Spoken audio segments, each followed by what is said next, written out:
Hey, what's up, everyone? This is Jeremy, founder of QuickMail.io. This is Jack from Emails That Sell. Today, episode 7, we are going to look at the 4 cold email metrics that count. But before we look into that, what kind of metrics can we track with cold email, Jack? There's a lot of metrics that can be tracked in a cold email campaign, but actually most of them are just vanity metrics that won't help you optimize your campaign. Some of my favorite vanity metrics would be click rate, and another one is replies based on the time of day. We'll get to click rate in a minute, but time of day is really hard to track because it varies so much by segment, by the week, and it's also hard to recreate. Even if you had an exact minute, that would be perfect to send emails to. So that said, there's really only 4 metrics you need to pay attention to if you want to optimize and get the most out of your cold email campaigns. All right, so let's go into it. Which one are they? The first one is your open rate. And this is your best indicator of whether or not your emails are inboxing. This is so important because if your emails aren't inboxing and let's say they get sent to spam, no one has a chance to read or reply to your messages. So your open rate is essentially your first stat that tells you if your cold email campaign is starting off on the right foot. Now, I'm curious, Jeremy, from your experience with QuickMail, do you have any feedback from a technical standpoint when it comes to open rate?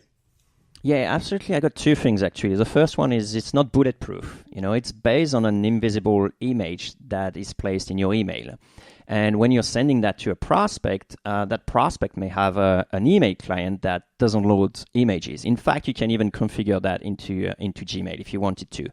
And the second thing you need to pay attention if you're enabling open rate tracking or open tracking is the observer effect. By just simply enabling that and inserting an image, your chances of inboxing are less. So you have to be careful. It's like looking at it at this rate would actually diminish your chances of inboxing. So not great. Yeah, that's interesting. And what about the stats behind open rates? I mean, can you share a few stats with us that can help us determine if we're doing a good job with our open rates or not?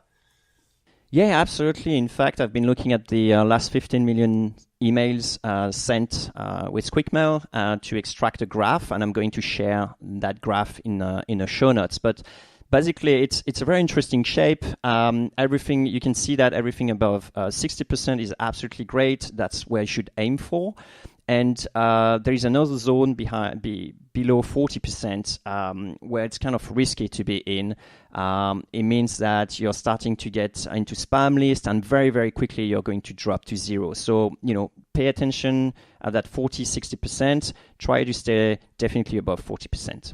Okay, and when you're talking about 40 or 60% open rates, we're talking about the open rate across an entire sequence, right?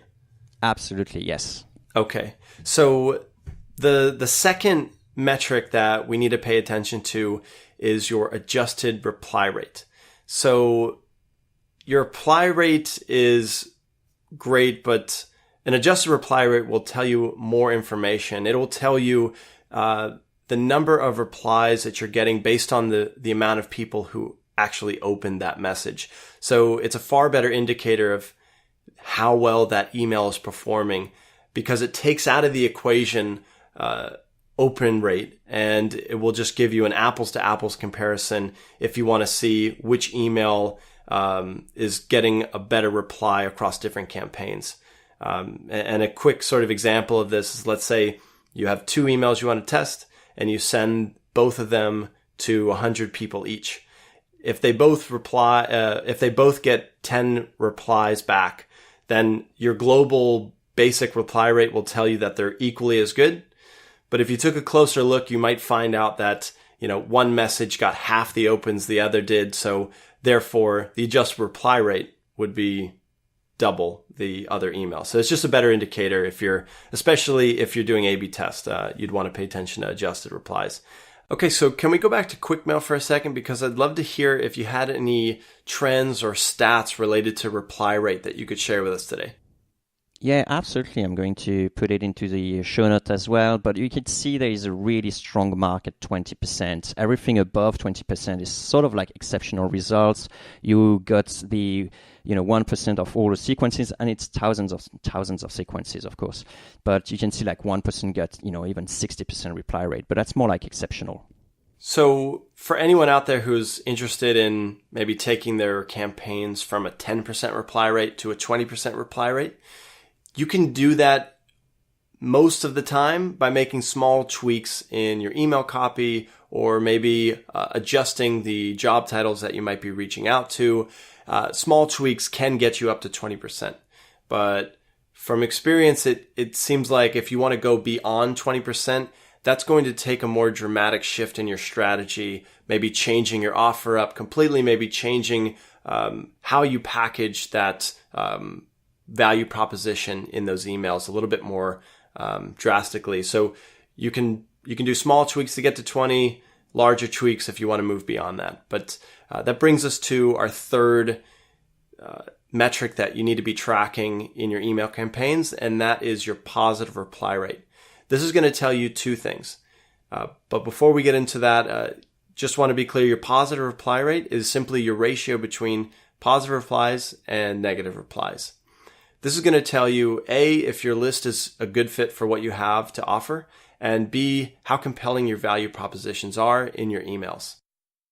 Hey, just curious, in podcast episode 3, how to deal with rejection, you mentioned at some point that 50% negative reply rate is not uncommon, even for successful campaigns. What number should I shoot for?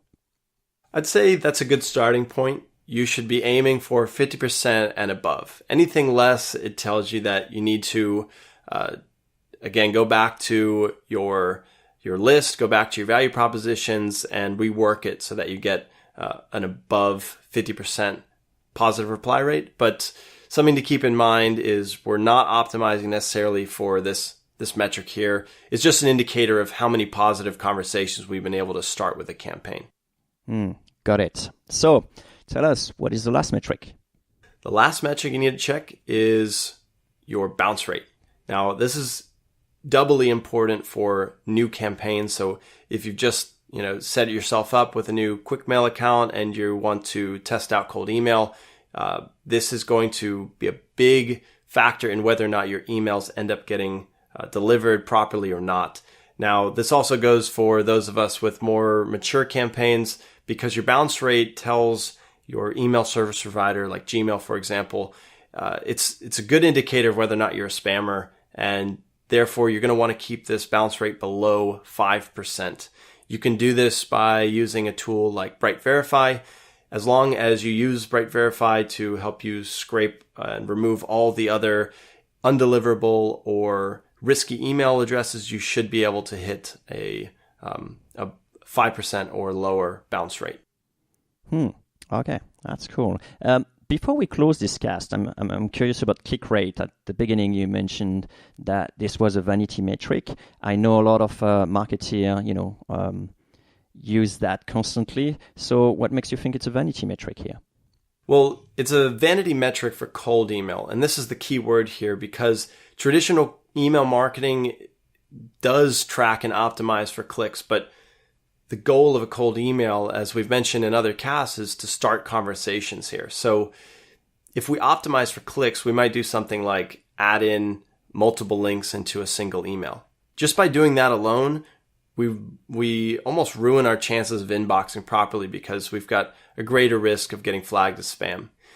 Also, if we're optimizing for clicks, that means we have to use click tracking in our emails. And click tracking can be a little bit dangerous, because if it's enabled, you might not inbox properly, because, if you're using, for example, a link shortener, a lot of spammers in the past have been using link shorteners. So Gmail has automatically basically just removed people who are sending a lot of emails with link shorteners. So it'll kill your deliverability. And also, it doesn't look natural. You wouldn't send your colleague an email with link tracking embedded in it. And in fact, I've gotten feedback early on from a recipient that I reached out to who said that they weren't happy about receiving an email with a link tracking embedded in it, because it doesn't actually reveal where you'll be sending them. It looks a little bit tricky. So in short, click tracking,